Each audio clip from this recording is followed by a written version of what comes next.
Prévision. Premier cas, nous allons avoir deux cas. Premier cas, les données sont réelles, elles sont du passé, et on va faire une prévision pour un futur proche. Dans ce cas, une des variables sera de la chronologie, soit des mois, des trimestres ou des années. Prenons un exemple. Ici, nous avons, suivant les années, le salaire net annuel moyen.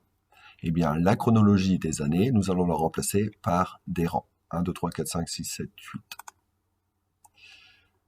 Ça sera plus simple pour nos calculs par la suite.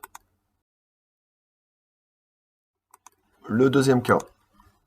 Cette fois-ci, on a des données réelles et on veut faire une prévision. Donc, par exemple, on a le prix de vente et les quantités vendues. Donc, les quantités vendues dépendent bien du prix de vente. Cette fois-ci, deux options. Soit on va chercher pour un prix, on va chercher la quantité vendue pour un prix entre la plus petite et la plus grande valeur. À ce moment-là, ce sera une interpolation puisqu'on est à l'intérieur. Ou alors, si on cherche une quantité vendue pour un prix à l'extérieur de la plus petite et de la plus grande, cette fois-ci, on fera une extrapolation.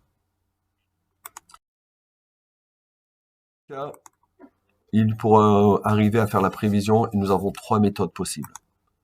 La calculatrice, GeoGebra ou Excel. Ces trois méthodes possibles vont nous permettre d'obtenir ce que nous appelons une droite, donc soit une droite de régression, une droite d'ajustement ou une droite de tendance. Tout cela sera sous la forme y égale à x plus b.